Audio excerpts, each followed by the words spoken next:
दैवी स्वस्तिरस्तु नः स्वस्तिर्मानुषेभ्यः ऊर्ध्वं जिगातु भेषजम् शन्नो अस्तु द्विपदे शञ्चतुष्पदे ॐ शान्तिः शान्तिः शान्तिः सहस्रशीर्षा पुरुषः सहस्राक्षः सहस्रपात् स भूमिं विश्वतो वृत्वा अत्यतिष्ठद्दशाङ्गुलम् पुरुष एवेदगं सर्वम् यद्भूतं यच्च भव्यम् उतामृतत्वस्येषानः यदन्नेनातिरोहति एतावानस्य महिमा अतो ज्यायागिश्च पूरुषः पादोऽस्य विश्वाभूतानि त्रिपादस्यामृतं दिवि त्रिपादूर्ध्व उदैत्पुरुषः पादोऽस्येहाभवात् पुनः ततो विश्वं व्यक्रामत् शासनानशने अभि तस्मात् विराड जायत विराजो अधिपूरुषः स जातो अत्यरिच्यत पश्चाद्भूमिमथो पुरः यत्पुरुषेण हविषा देवायज्ञमतन्वत वसन्तो अस्यासीदाज्यम् ग्रीष्म इद्मः शरद्धविः सप्तास्यासन् परिधजः त्रिः सप्त समिधः कृताः देवायज्ञन्तन्वानाः अबध्नन् पुरुषं पशुम् तं यज्ञं बर्हिषि प्रोक्षन् पुरुषं जातमग्रतः तेन देवा अयजन्त साध्या ऋषयश्च जे तस्माद्यज्ञात् सर्वहुतः सम्भृतं वृषदाज्यम् पशोगस्तागिश्चक्रे वायम्यान् आरण्यान् ग्राम्याश्च जे तस्माद्यज्ञात् सर्वहुतः ऋचः सामानि जज्ञिरे छन्दागुंसि जज्ञिरे तस्मात् यजुस्तस्मादजायत तस्मादश्वा अजायन्त ये केचोभजादतः गावो हजज्ञिरे तस्मात् तस्माज्जाता अजावजः यत्पुरुषं व्यदधुः कतिधा व्यकल्पयन् मुखं किमस्य कौ बाहू कावूरूपादावुच्येते ब्राह्मणोऽस्य मुखमासीत् बाहुराजन्यः कृतः ऊरू तदस्य यद्वैश्यः पद्भ्यागं शूद्रो अजायत चन्द्रमा मनसो जातः चक्षोः सूर्यो अजागत मुखादिन्द्रश्चाग्निश्च प्राणात् वायुरजायत नाभ्या आसीदन्तरिक्षम् शीर्ष्णोद्यौः समवर्तत पद्भ्याम्भूभिर्दिशः श्रोत्रात् तथा लोकागम् अकल्पयन् वेदाहमेतं पुरुषं महान्तम् आदित्यवर्णं तमसस्तु पारे सर्वाणि रूपाणि विचित्य धीरः नामानि कृत्वाभिवदन् यदास्ते धाता पुरस्ताद्यमुदा जहार चक्रः प्रविद्वान् प्रदिशश्च तस्रः तमेवं विद्वानमृत इह भवति नान्यः पन्था अयनाय विद्यते यज्ञेन यज्ञमयजन्त देवाः ता यानि धर्माणि प्रथमान्यासन् ते हनाकं महिमानः सचन्ते यत्र पूर्वे साध्याः सन्ति देवाः अध्यः सम्भूतः पृथिव्यैरसाच्च विश्वकर्मणः समवर्तताधि तस्य त्वष्टा विदधद्रूपमेति तत्पुरुषस्य विश्वमाजानमग्रे वेदाहमेतं पुरुषं महान्तम् आदित्यवर्णं तमसः परस्तात् तमेवं विद्वानमृत इह भवति नान्यः पन्था विद्यते जनाय प्रजापतिश्चरति गर्भे अन्तः अजायमानो बहुधा विजायते तस्य धीराः परिजानन्ति योनिम् मरीचीनां पदमिच्छन्ति वेधसः यो देवेभ्य आतपति यो देवानां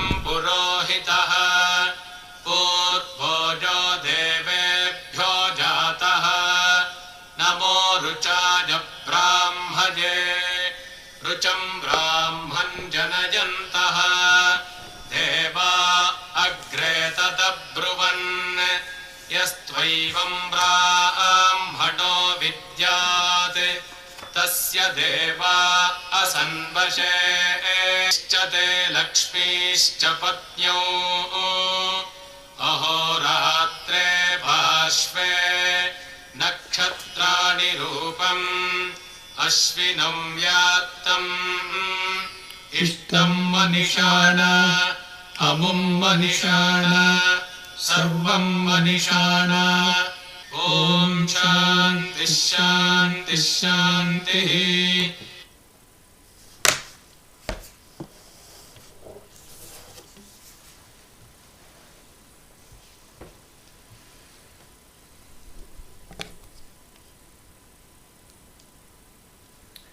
ॐ सहना भवतु सहनौ भुनक्तु सह वीर्यङ्करवावहै तेजस्विनावधीतमस्तु मा विद्विषावहै ॐ शान्ति शान्ति शान्तिः. So in this last verse that we are going to be taking up, it's not the last verse of the Purusha Suktam, but the ones that Swami Maheshananji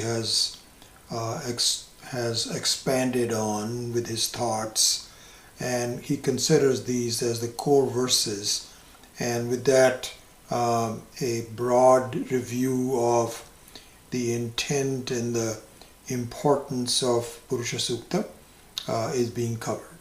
So this being the last verse of that, so here it goes: Chandrama manaso jataha chaksho suryo ajayata mukhadindrascha agnischa pranat vayurajayata.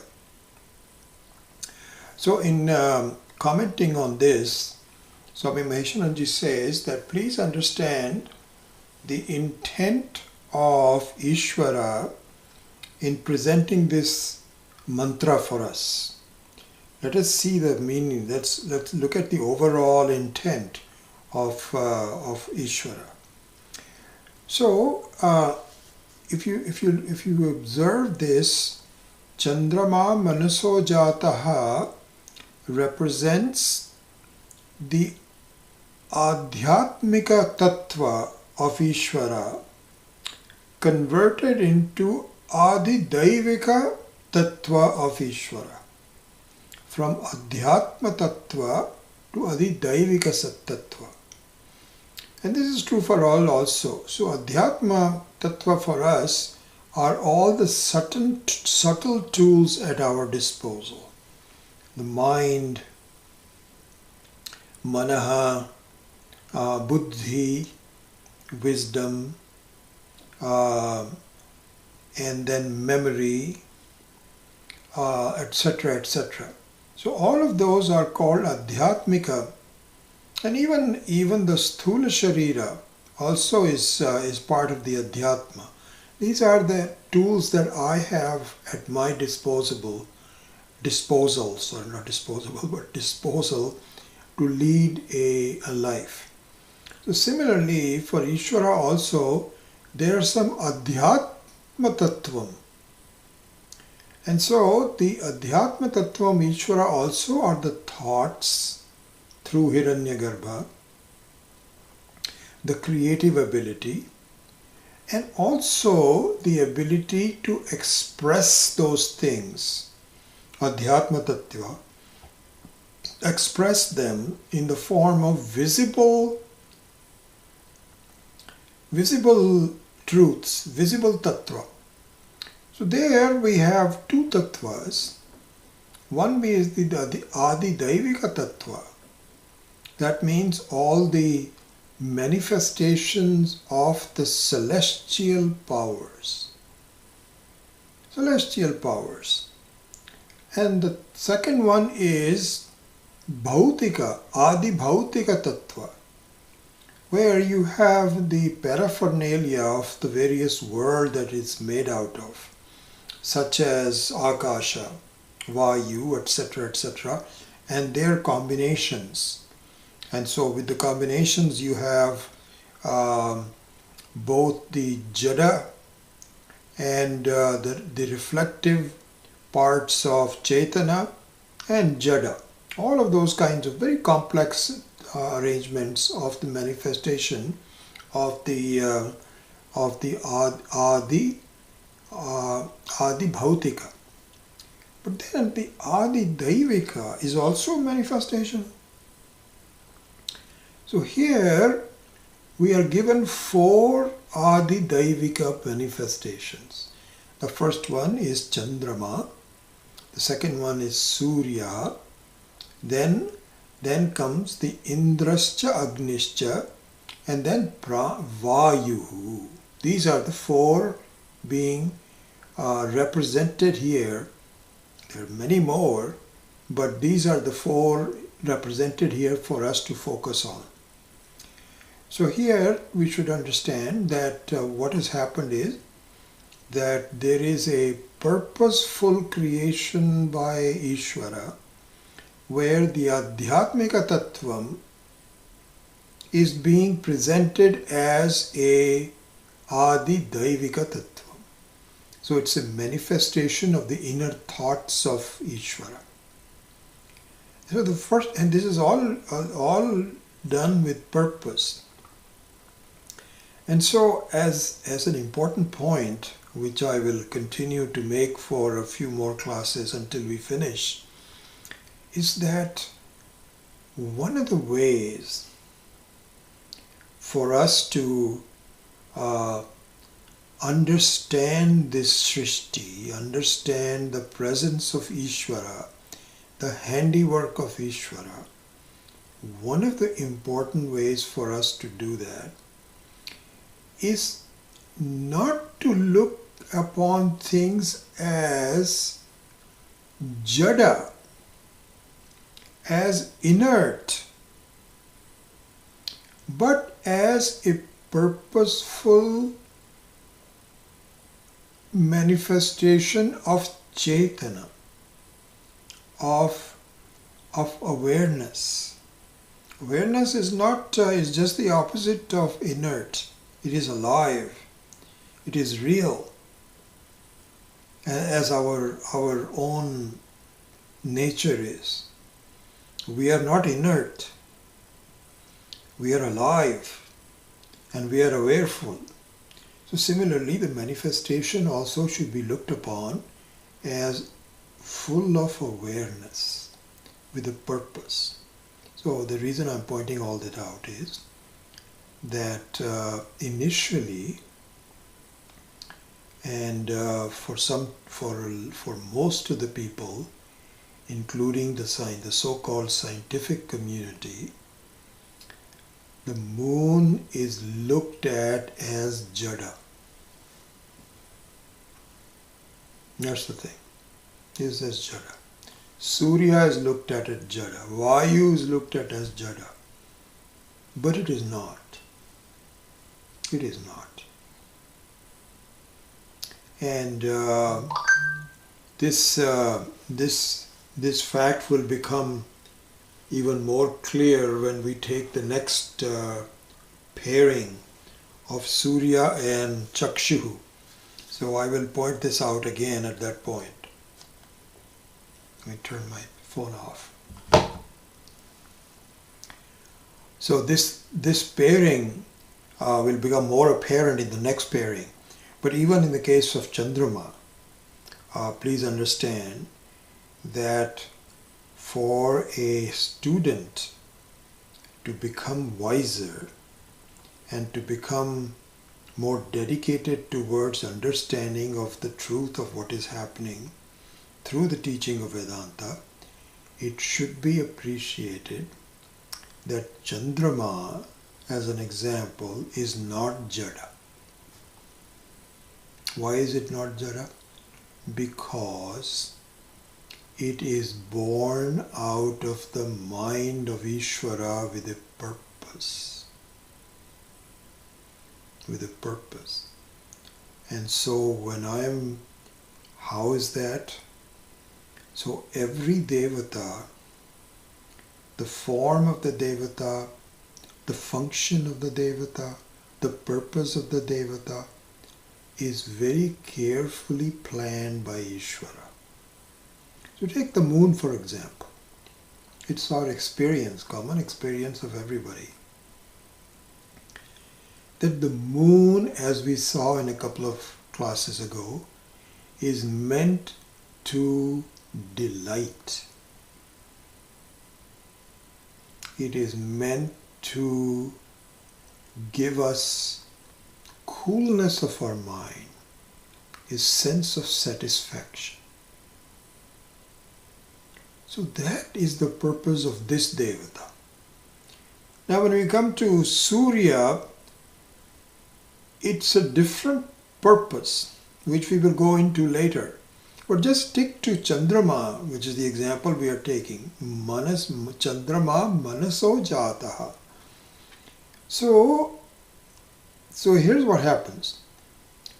It starts with the Adhyatmika Tattva of Ishvara, converts it into Adi Daivika Tattva of Ishvara, and it should be received as Adhyatmika Tattva by the Jiva.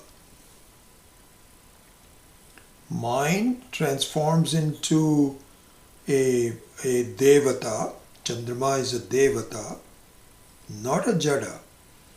Every Devata has to have a form, so it has a form. But it's very carefully designed.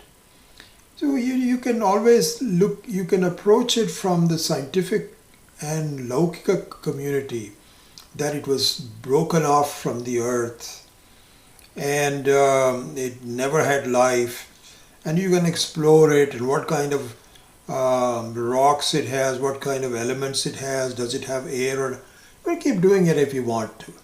Okay, there's no harm in it. But the real purpose of the Chandrama is to delight. What a beautiful heavenly body. There is no one in the world whose mind immediately does not become delighted by the vision of Chandrama. And so that is the purpose of that Devata. And that is how we should really look at it. So now let's proceed further. So the initial reaction of the human mind, not the reaction, but the initial response of the humans when looking at the moon is delight. But that delight does not last. It doesn't last. You're driving and somebody points out to you, wow, look at this beautiful moon. It must be the full moon today. And so for a while, all your worries, concerns, distractions are gone. And you're really admiring this beautiful creation of Ishvara called the moon. But it doesn't last. because pretty soon all your worries come back and so on. It doesn't have to be that. So the manaha of the jiva needs to be transformed and educated in the same way that Ishvara's mind is. Because the purpose of this celestial creation is to create delight in you and to sustain it, which we cover up because of certain problems. So a brief discussion about what those problems are is the subject of this. And so we've already started that. And there are many more examples to go. I was thinking that I would just do it very briefly today, but I'm really struck by the beauty of some of the examples that Swami Mahesh has given in transforming the mind so that the delight of created by the Chandrama is sustained and ultimately it becomes natural to us. So we will look into some of those aspects of the mind. One of those we already looked at last week, which was the example of the parrot. And so just a very brief review of the parrot example, and then we will go further. So the parrot example was that, so just look at the stages. Look at the stages of the parrot. The stages of the parrot, which are exactly like the stages of a human being. So the human being is struggling to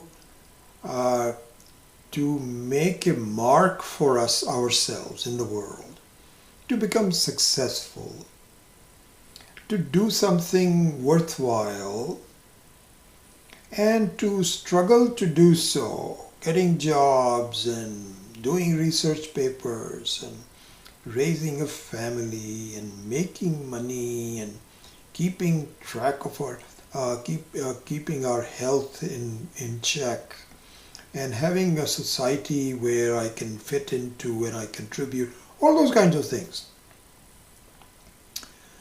There comes the point where this thought, which has always been in the background,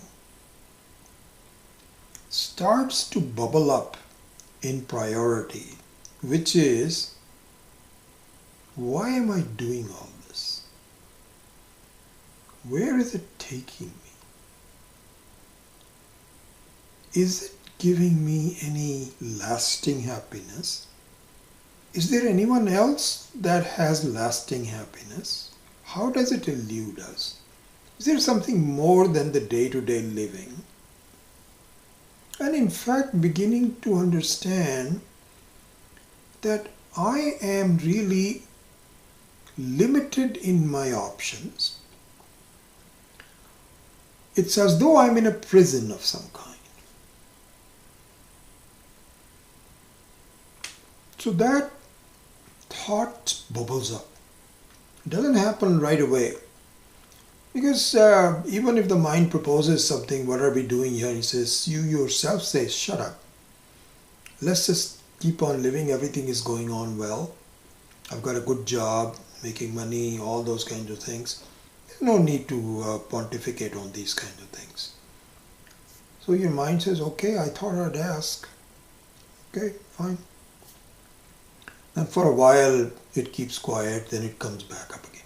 Anyway, so the parrot's example was that the parrot learned how to talk like a human being, and was very proud of it, the fact that people really appreciated him.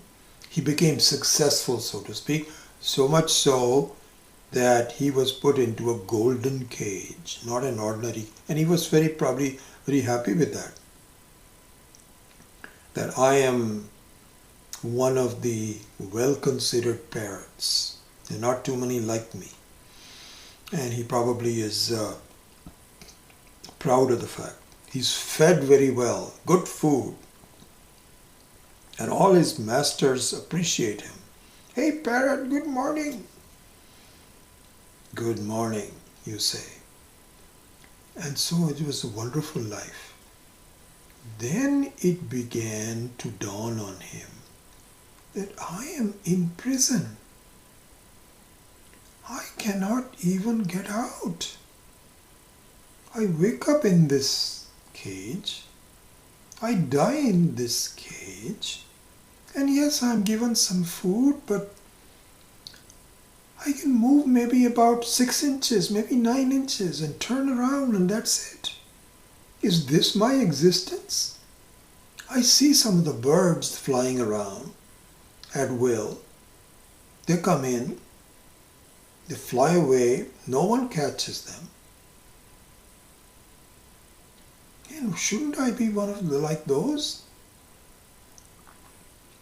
So that thought occurs to him.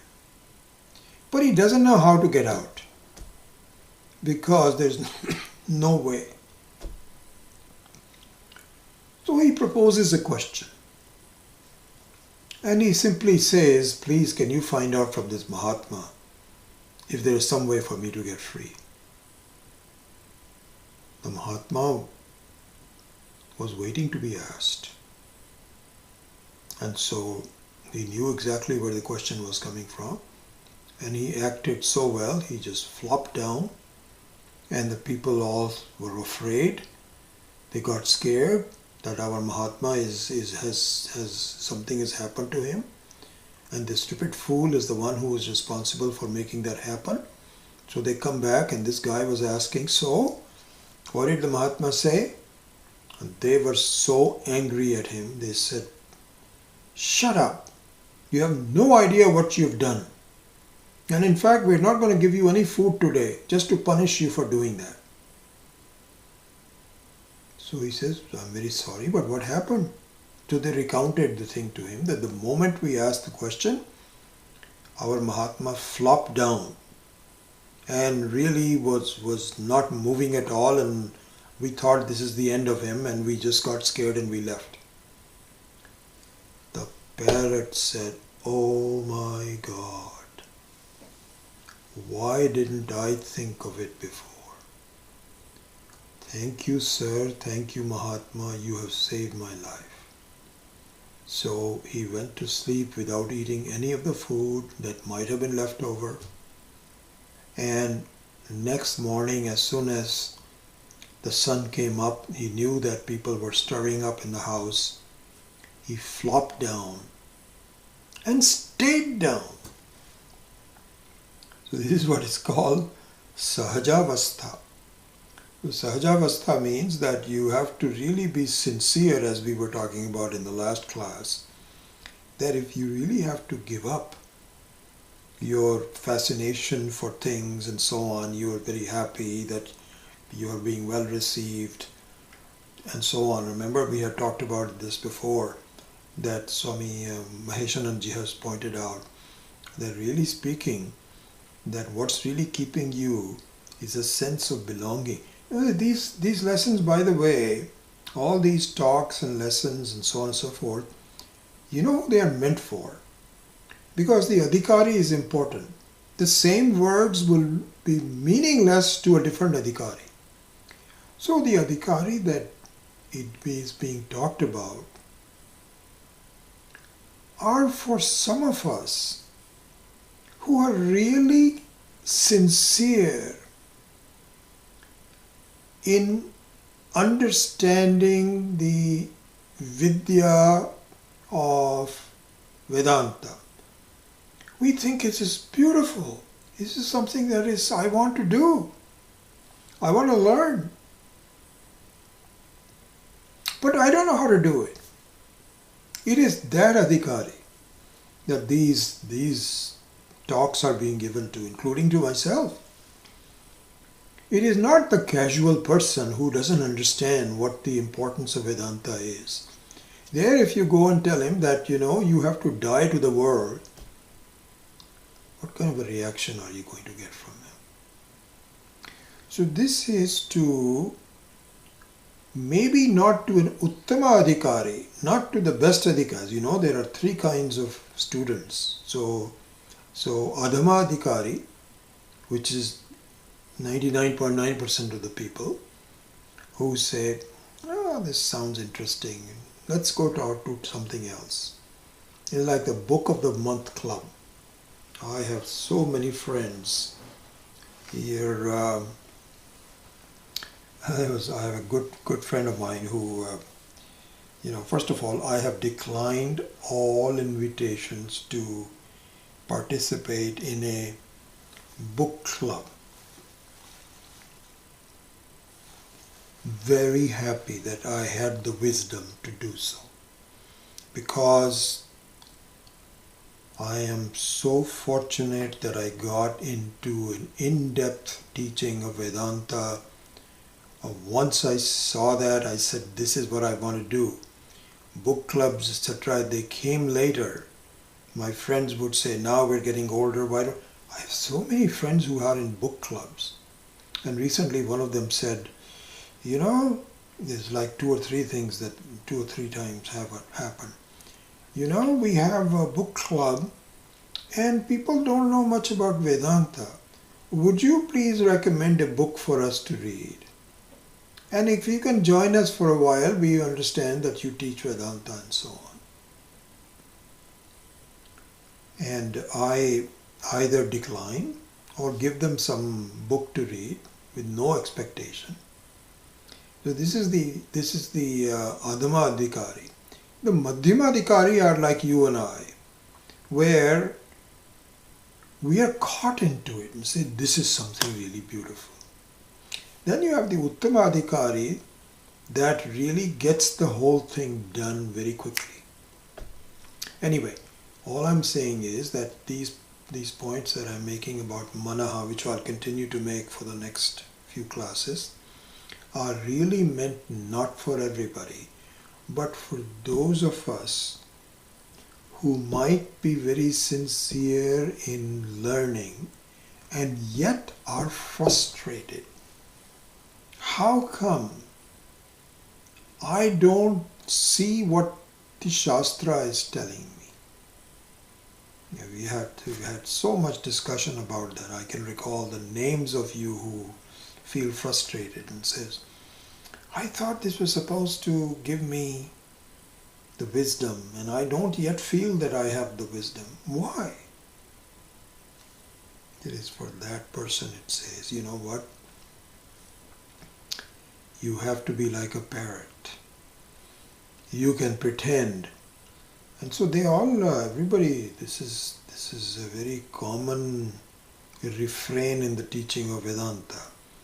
You cannot have it both ways. Unless you have vairagya. You cannot just be, and we can talk much more about this, you cannot just be fully engaged in the pleasures of life and also at the same time understand the subtleties of Ishvara. It's not possible. So you have to die to it. Die to mean, and so we will see this even further. Die to it means that you really have to make a sincere effort to give it up. So we covered last week also. There is nothing, because it is so important, I thought I would repeat it. So anyway, this is the first example. Okay.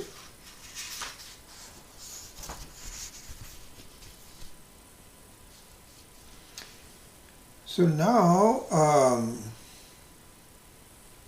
so I will leave that parrot example. There's some other things to be talked about, but I think we have spent enough time on that. So now we enter into the nature of the mind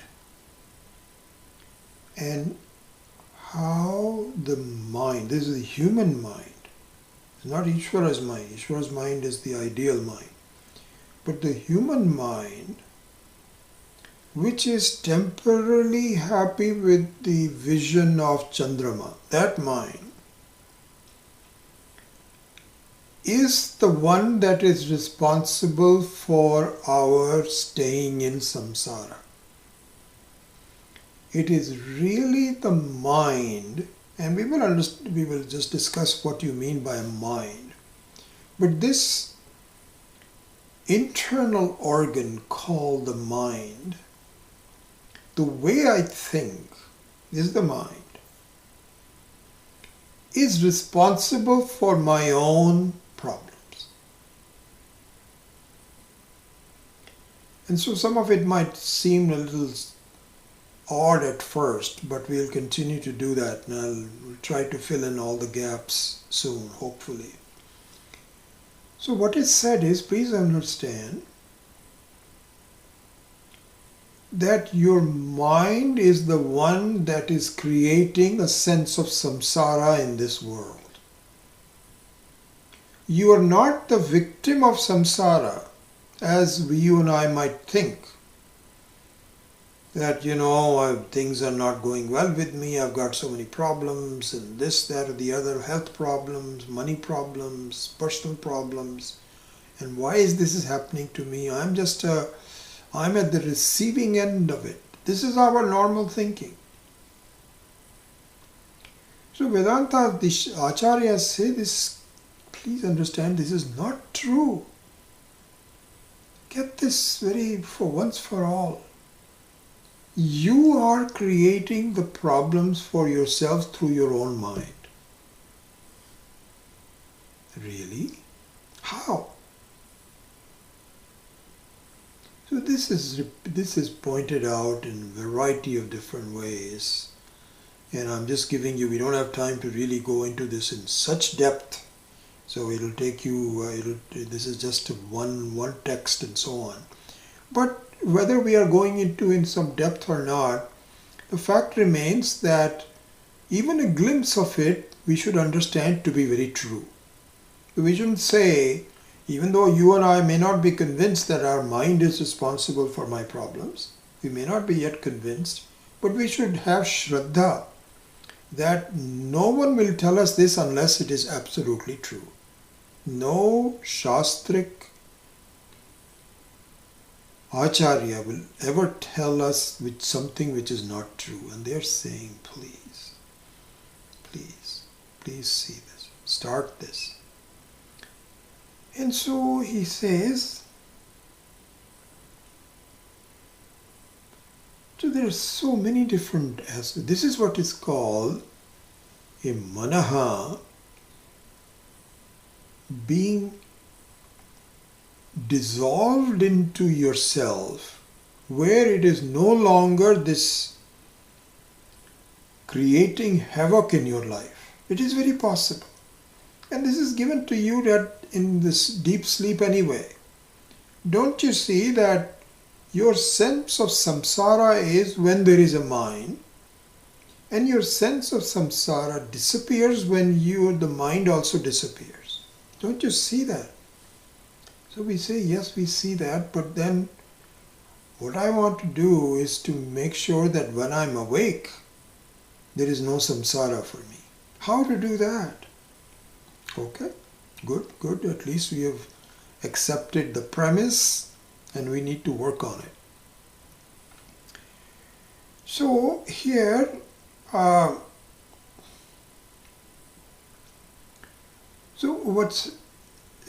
as a consequence of this statement, that your mind is the one who has created this samsara, it is as though this is your handiwork. Let's accept that for a minute. Just as an assumption for the time being.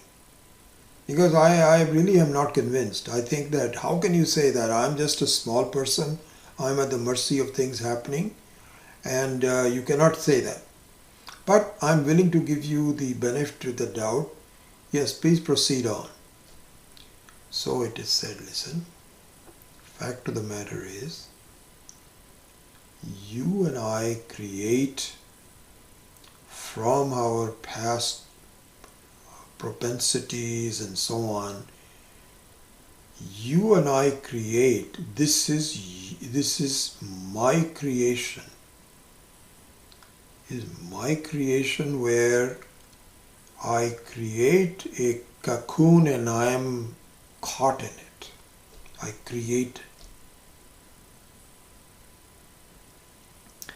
And so here, I'm giving you a sort of a summary of about this thick discussion on with Swami Maheshananji on this.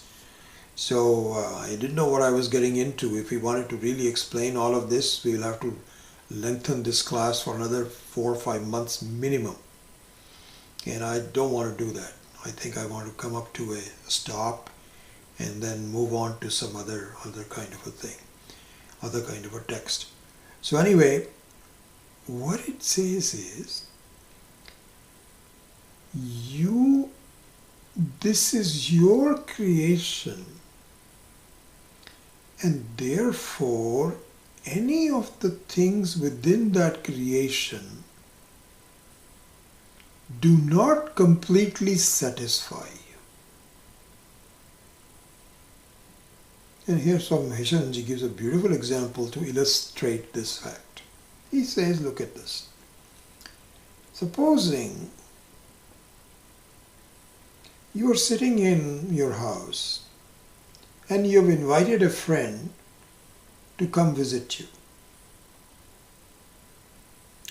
And your house is surrounded with some very nice gardens which you have cultivated. Fruits, vegetables, and you got quite a bit of land and you really cultivated that. So you've got pomegranates, and you've got some peaches, whatever, in the summertime. So we invited a friend to come.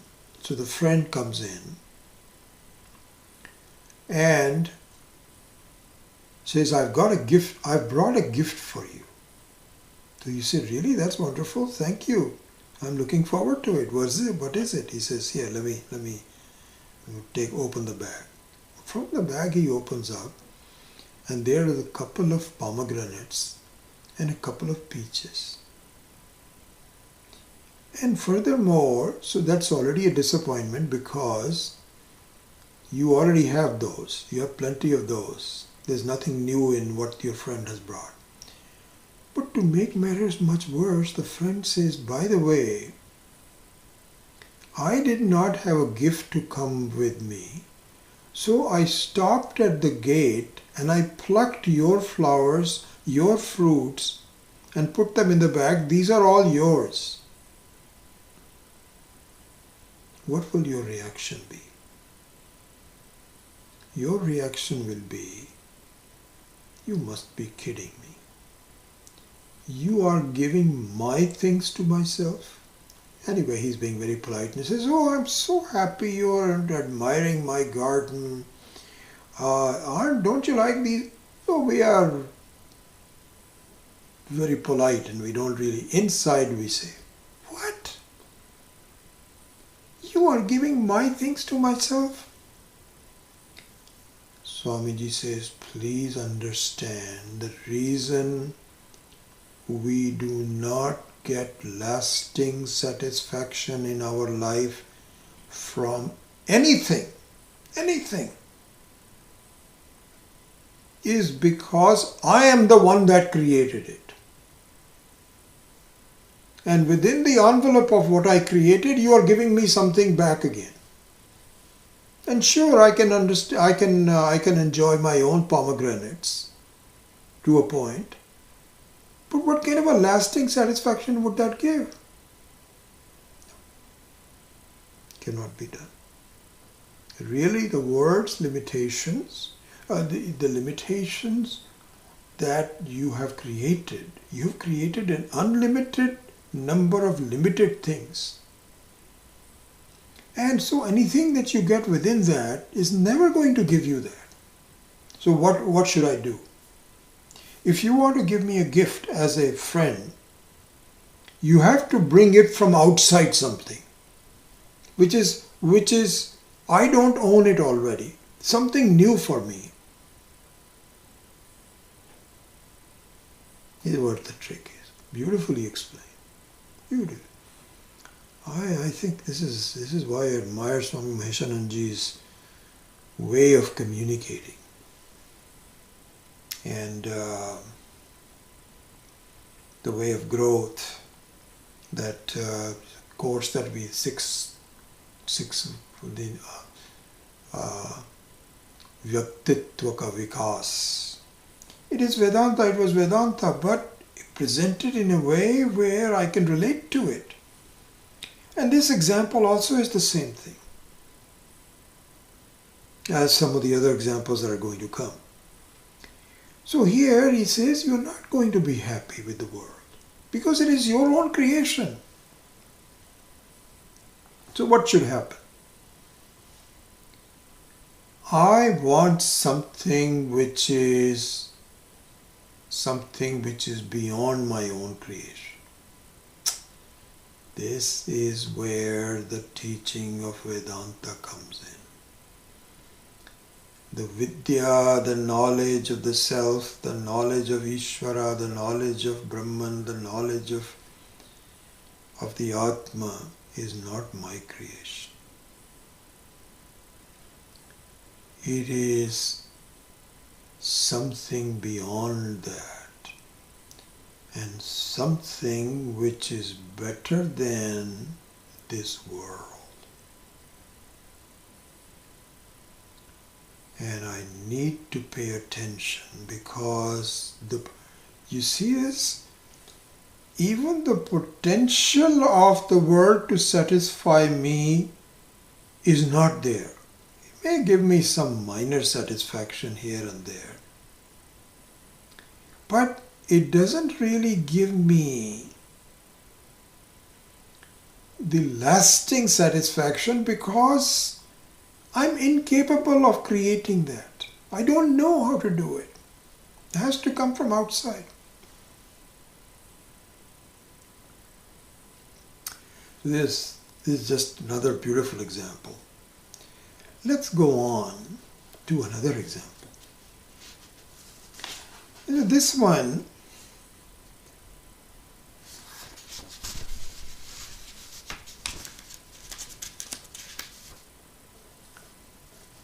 has to do with the fact that fine, I do have a friend in the form of a Vedanta teacher who comes to give me a gift which is not my own creation, which is beyond my capability, which comes from Ishvara and promises me joy, promises me the joy of Chandrama, the lasting happiness, which comes from the Manaha of Ishvara. I want that, yes. And this is a treasure. This is an absolute, unimaginable treasure of infinite joy, of something unlimited joy, which I would love to get. This is Amritam. This is immortality, not an ordinary thing. And even the possibility of that, and if the person coming in seems to be sincere and so on, yes, I want to know. So here, this story, next story is some of the problems that I face in acquiring this wealth of knowledge which comes from outside, from Vedanta. This is like discovering, a wealth which has been buried in the ground, and someone told me this, somebody left it for you. Your dad and your forefathers left it for you, and you can find it. But so you have to try, and you got it out, and now you are you are carrying this to be deposited in the bank somewhere. And as this story goes, you have to cross a kind of a wooded area in order to take this wealth and deposit it to yourself. On the way, you are accosted by 3 thieves, robbers, who were aware of the fact that you have this treasure and they want it, so they took it away from you. So there are 3 of them. All 3 of them have different personalities. One of them is the worst kind. Having confiscated your wealth, he tells his people, his other 2 friends, let's kill him. Let's kill him. Why? Because he knows who we are, and he's going to report to us, to the authorities, and he's going to get us arrested. The best thing is to kill him. So the second one says, no, why kill him? I think what we should do is to just blindfold him and tie his hands down and let him live. But by the time he opens his eyes and unties his hands, we'll be long gone. And we are going to go away anywhere. So the chances of our being discovered, our chances are very small. So let's just let him go. This is the thief number 2, a little better thief. Thief number 3 is really a good guy. His pangs of pangs of conscience are really bothering him. He doesn't like to do this, but he goes along with his buddies. So they tie him up and they go away. After going some distance, this fellow makes an excuse and comes back to this guy who was robbed and say, listen, I came back to free you, okay? And I'm very sorry that we did that to you, but this is our profession, what can we do? Please go in that direction and you will reach your village and you can go home that way. So the fellow says, I'm very thankful to you. You saved my life. And I really appreciate it because, I'm in the jungle and perhaps after you're left, you never know, there might be snakes here and wild animals or something. So I'm very happy that you saved my life. So in fact, I'm so happy that I want you to be my guest. And please come with me, and I want to really give you a big gift from our family. So at this point, this third fellow says, no. Don't forget, I am also a thief. I cannot come home with you. No. All I can tell you is, this is the direction you should go. And you'll find a turn. When you go to that turn left, and you will go right away towards your thief, to your village.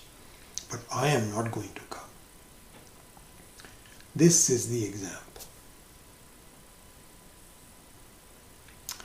So as Vedantic students who have now discovered some kind of a treasure that seems unbelievable, and we want to acquire it and to keep it and to deposit it, we run into 3 kind of thieves. One is the body, which is like the first robber. The second one is the sense organs, which is like the second robber, and the mind is the third robber, third thief. This is the mana. We look at the body makes sure that you never investigate anything other than just pleasure, immediate pleasure. No other. It kills your desire to proceed any further. You want to learn Vedanta, you want to do this and so on and so forth, and the body says, are you kidding? No way. You're so tied to the pleasures of the body that there's no way it will let you escape. In fact, it wants to permanently kill you. The second type of the robber is the sense organs. And the sense organs is a little kinder to you. With the appreciation of music and poetry and good books and company, it gives you a certain joy. It gives you a little bit of that. Lasting one. Something which you feel good about. It's not just eating. But the music is something so beautiful. It's very friendly to you. But it still keeps you imprisoned to music and so on. Now I remember this is interesting just to share a personal story with you. So when I retired from HP, in year 2000, 1999 or something like that. So I have a lot of free time on my hands now. And I wasn't teaching regularly at that time, so my own study was there, and I had some simple class that I was teaching. So I was not very busy. And I was thinking, what should I do? And towards the latter part of my life, I really began to appreciate classical music, even before I retired. So I was talking to Swami Dayanandji, and I said, Swamiji, Swamiji saying, what kind of things are you thinking about? And I said, Swamiji, I think it would be nice to have, I would like to learn music, which I never had this training for. So he said, sure, I think that makes sense, sure, do it. So he suggested to me, he says that you can actually, if you can learn how to play harmonium, then you can even give satsangs where you can sing some songs and with the accompaniment of the harmonium, and it'll be very joyful to you, and your students may also enjoy it. So I said, Swamiji, thank you so much. So I went to order a nice harmonium from India. There's a friend of mine who was coming. I still have it in my somewhere in the house. This is like 20 years ago. And I got that, and there was a teacher that came in, and I took some lessons from them, and some very nice things happened really, which really helped me to give up my stupidity of trying to learn music. I considered that was my stupidity. Unnecessary time. I would have just enjoyed the music, had no time to study, had less time to study. What happened was, as this teacher came in and he looked at the harmonium and he says, this is out of tune. You need to get it tuned. So I said, sure. So can you do it? He says, sure, I'll do it. So he says, let me think about it. I said, how much is it going to cost you? So he says, let me think about it and I will call you tomorrow. The fellow called me the next day, and I cannot remember, but he was so unreasonable in charging me for it. I think it was like $300, if my memory serves right. And that I got a shock of my life. He says, this is ridiculous. How is it? This guy is jipping me. Do you know I have not touched the harmonium since then? It's just been sitting there. and my whole interest in music went down. This is Ishvara's anugraha. I became dead to music. And out of volition, I still enjoy it when Shankar Mahadevan comes or Rajan's. But this whole thing about my singing, many of you are music lovers, so I don't want to insult you. But I think that for me, it was a blessing in disguise.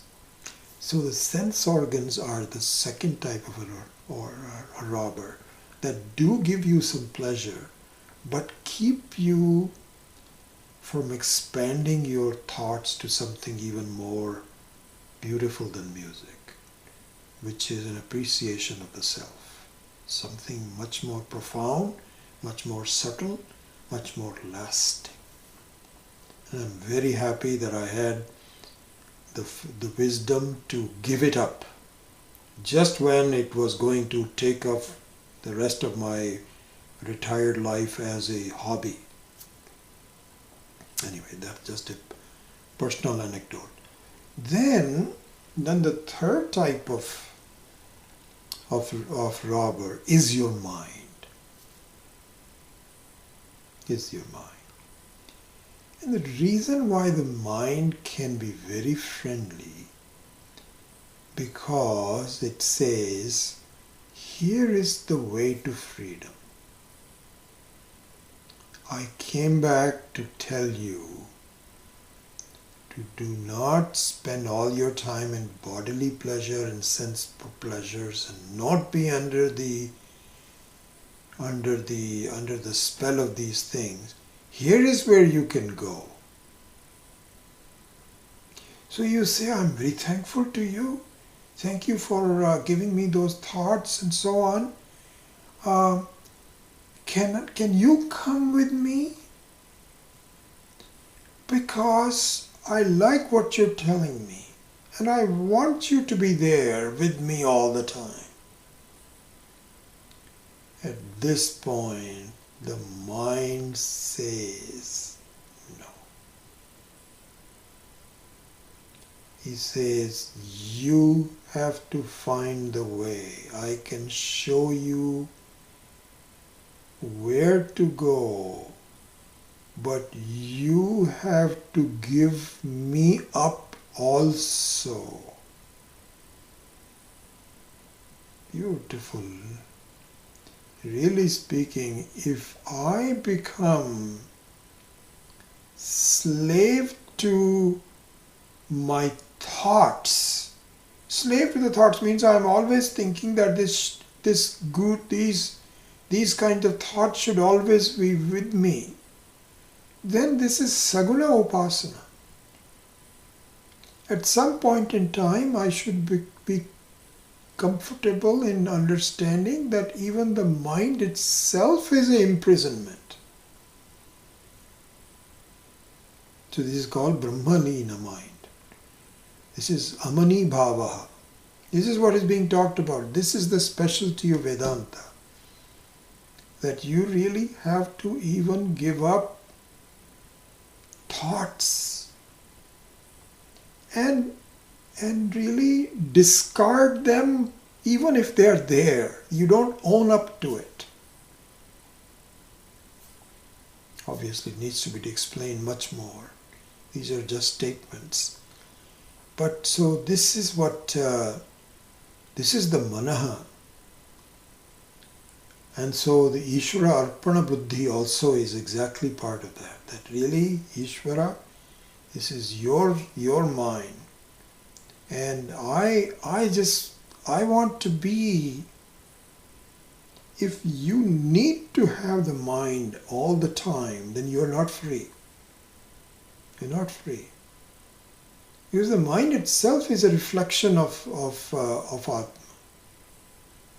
And so this differentiation that occurs between giving reality to the mind and not giving reality to myself, this differentiation has to be given up. So this is the example of the three robbers, and we should gain something from that. And so the whole discussion here, which will continue on, is to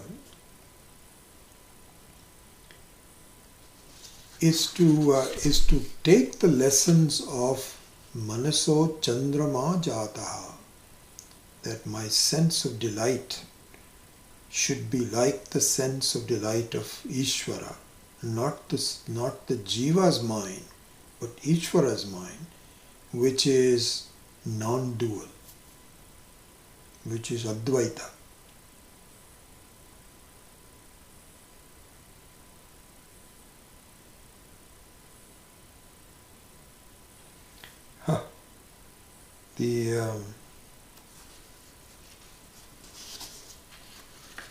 Another interesting example that Swamiji gave, and I think I'll stop with that example. Let's see if I have time to go further. No, actually there is a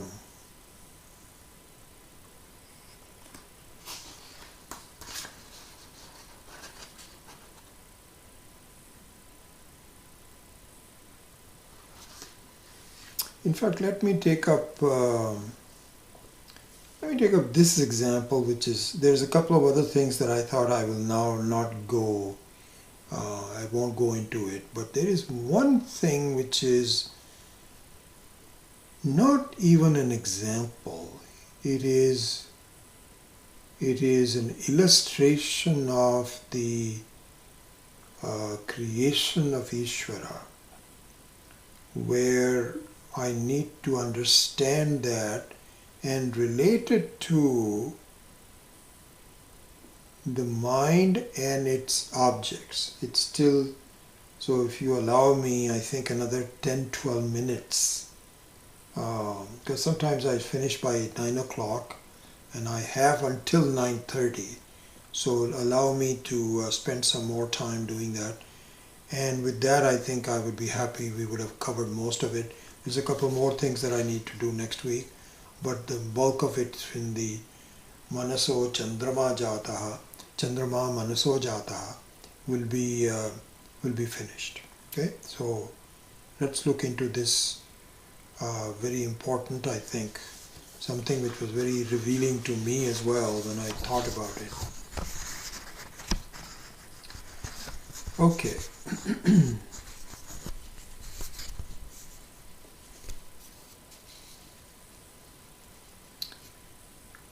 In the Brihadaranyaka Upanishad, there is an illustration about the nature of fire. The nature of fire. And Sureshwaracharya ji, I have it, the book upstairs, I forgot to bring it, where there is a complete citation of this mantra. So I only wrote down a couple of them, and I thought I would bring the book, but I forgot. So let me just give you, I won't recite it. Sureshwaracharya ji takes this up and explains this very well. Because Sureshwaracharya ji actually has written a Vartika on Brihadaranyaka Upanishad Bhashyam. And it's one of the most well-respected commentary on the Bhashyam. So this is from that. And Swami Maheshananji, I find, is very fond of following Sureshwaracharya ji. And also Vidyaranya. Those are the two people that he really follows a lot, cites a lot, and so on. So this one is from Sureshwaracharya. So here the Brihadaranyaka Upanishad says, look at the nature of fire, Agni. In fact, there's quite a few things to talk about, and perhaps we'll have to do it at some other time. They were very revealing to me. But on this specific aspect, in terms of the disappearance of the mind into the Atma, how that helps me, this is a good illustration, so that's why I'm taking up it here. So this verse in the Brihadaranyaka Upanishad starts with Dahyam Dagdva Yatha Vanni. Dahyam Dagdva Yatha Vanni. And then it goes on to some other part which I don't remember. I'll have to bring it up. Maybe I'll do that next week. But here's the concept. He says, look at the nature of fire. If the fire is burning and there are some things that it is burning, it will not become quiet until it has burnt those things. Dahyam. Dahyam means the things to be burnt. So let's say there is some, you're throwing some wood and wooden furniture and some paper and anything into the fire. Okay? And the fire's job is now to burn those things. And it is active as long as there are things to be burned. However, one by one, if it starts to burn those things, and those things are now burnt, gone, then the Agni becomes Shanta.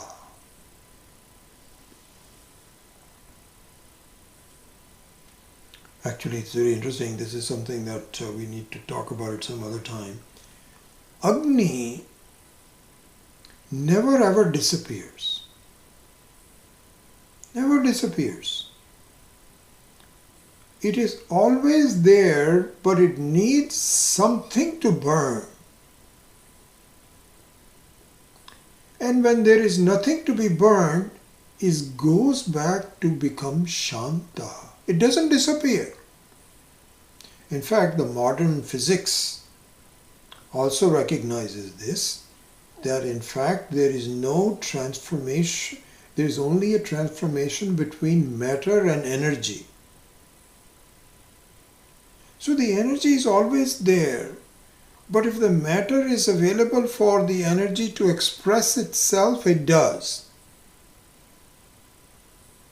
So the matter also never disappears. It becomes energy.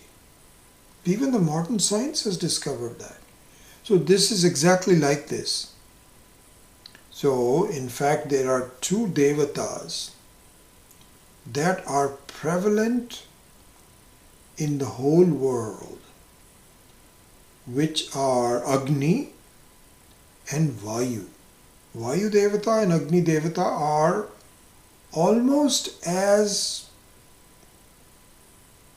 present as Akasha. Akasha, of course, is there always. But next to them is Vayu and Agni. Because that's how the transformation is from Atmanaha Akasha Sambhutaha Akashat Vayu Vayo Ragnehe Adbhyav Prithavi. Vayo Ragnihi Agnehe Apaha. So you leave aside those, this is from the Taittiriya Upanishad. So these three things, Akasha, Agni and Vayu, are prevalent all over the place. So the point is that the Agni never really disappears. It becomes Shanta. When there is something to burn, it burns it. Now here's the thing. This is the thing I wanted to focus in on. In this example given in the Brihadaranyaka Upanishad, he says that the fire is not Shanta until it burns all the things that it was supposed to. Then, having destroyed them, it becomes quiet. So what Swami Maheshananji is pointing out as the manifestation of Purusha Suktam is, your mind is like the fire.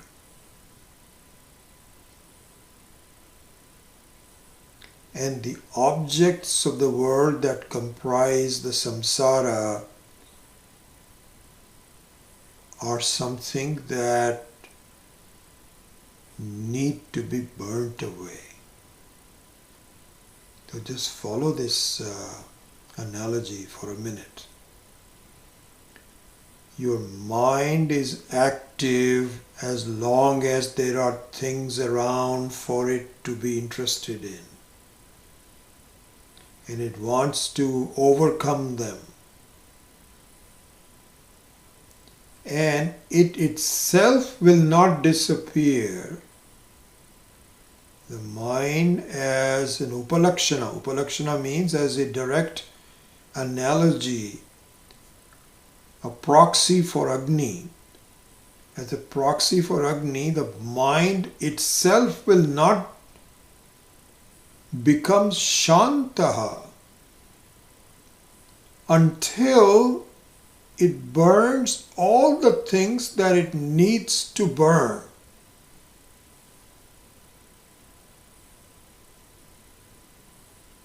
How is it going to burn all the things? How is it going to do it? By dismissing their reality. The burning of samsara is tantamount to erasing their reality by an understanding.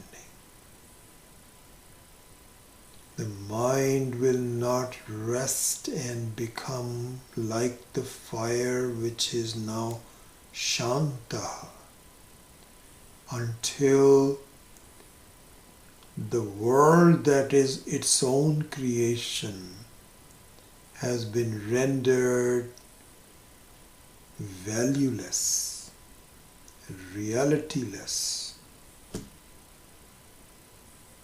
This is the job that we have, really speaking. As long as the world appears real to us. The world appearing real to us means that it doesn't look like it's my reflection. It doesn't look like the Atma has any roles to play. It looks like it's independently responsible. The tables and chairs and so on, they all look like they have an independent reality. I have nothing to do with it. But this is exactly what happens in a dream. But the fact of the matter is that the objects in the dream are not independently real, they are dependent on my reality. And exactly the same thing needs to happen in the Jagrata Avastha. Only then the mind will become shanta, and it will only happen through vairagya. True vairagya, where I find it does not matter. The world does not matter. I am okay the way I am. It does not matter. And if it matters, then my quest is not complete. And if it so happens that I lose my life, so be it, I'll pick it up in the next life. But the eventual goal is that my own creation I have to destroy like the fire destroys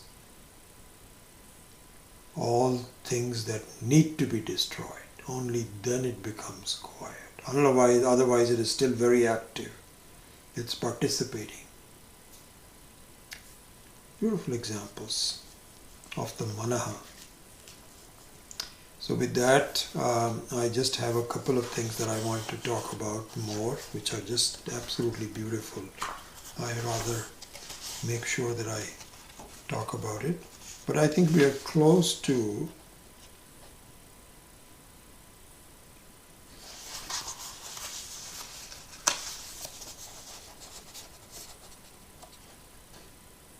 I think we are close to wrapping up the topic of Chandrama Manaso Jataha. There is an illustration of doing the japa with the Omkara, which I think is also very useful. So I might take that up in the next week. And then we will transition over to the next pairing of Adhyatmika Tattvam and Adi Daivika Tattvam, which is Suryaha Chakshoho Surya Ajayata. So we will do that next week. So with that, I close the class with a prayer. Om Asato Ma Satgamaya Tamaso Ma Jyotirgamaya Mrityorma Amritam Gamaya. Om Purnamadav Purnamidam Purnat Purnamudachyate Purnasya Purnamadaya Purnamevavashishyate.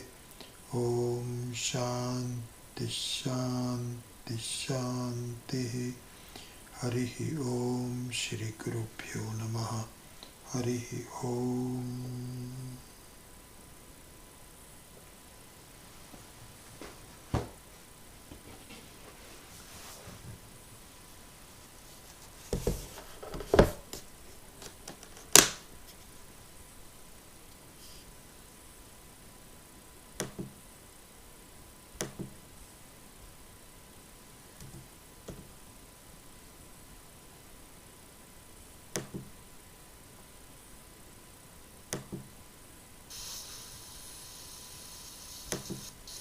Of the Manaha.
Very happy all of you joined for this class.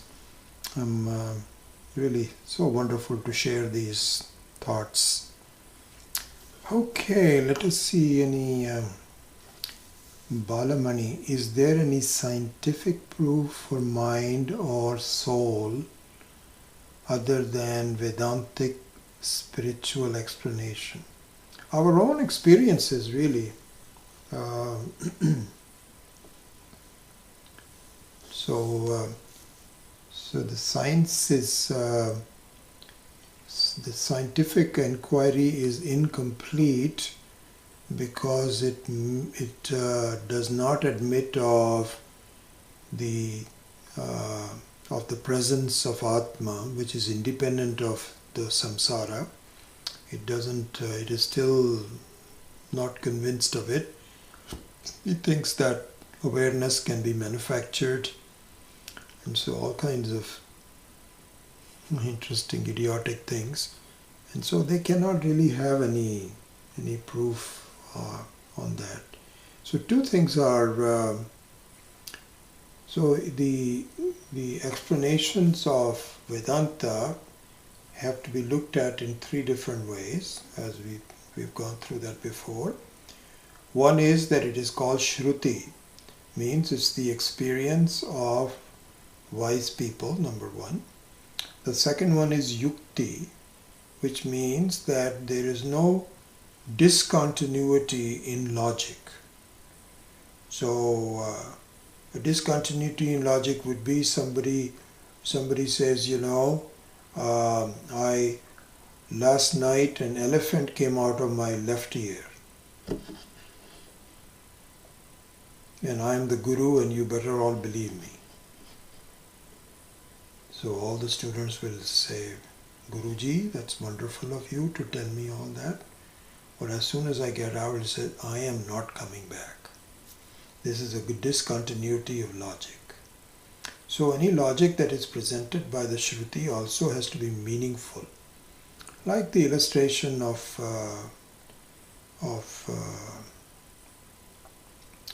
dreams.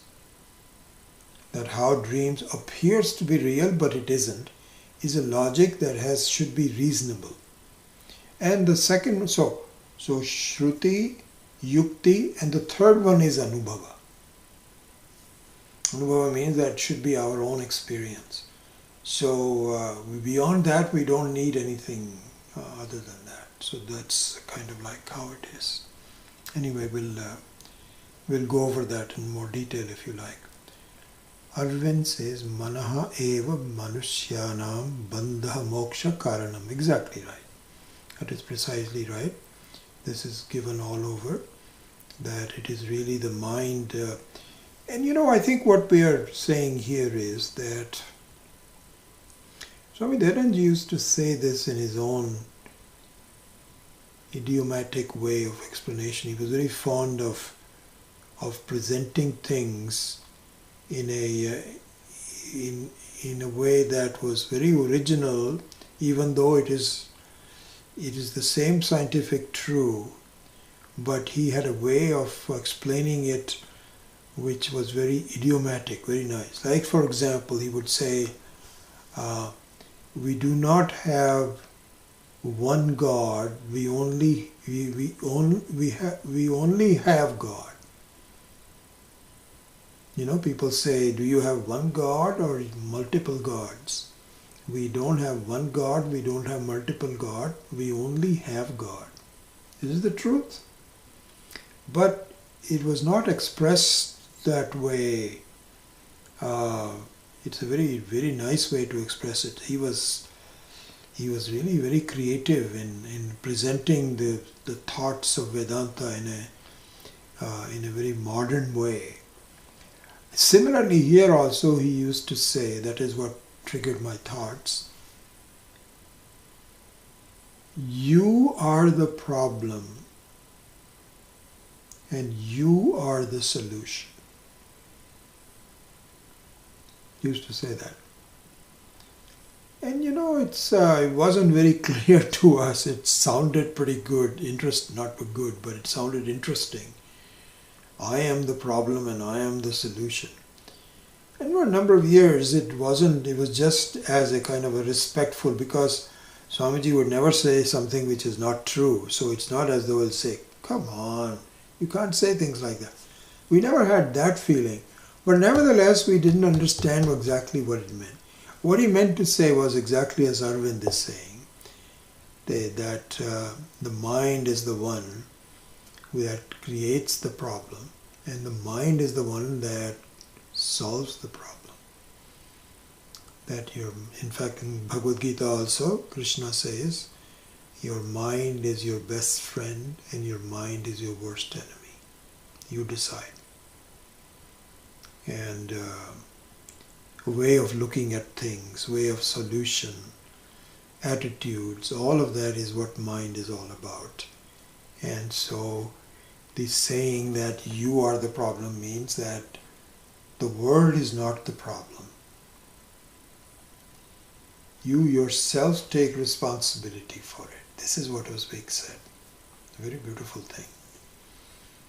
And let me not waste time in putting the blame on something else. I am the one that was born, and it's almost, we can discuss this some other time, but it's almost like a pact between Jiva and Ishvara. And the Jiva says, this is the kind of world I want to be living in. Ishvara says, sure, you're sure? Yeah, this is exactly what I want. Says, okay, here is a world for you. And so it is really my own request. Sometimes they say, be careful about what you ask for because you might get it. This is exactly the situation. So it is really my issue and I have to solve it.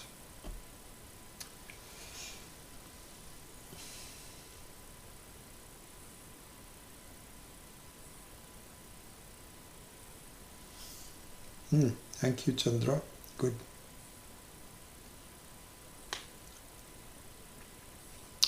All right. Any other questions?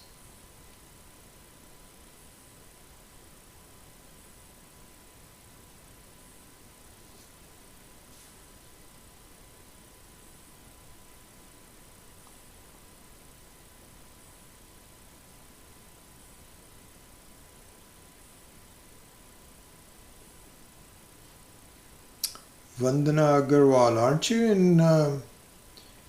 You're in Texas, which is like 2 hours later. It's like 11:30. What are you doing so late?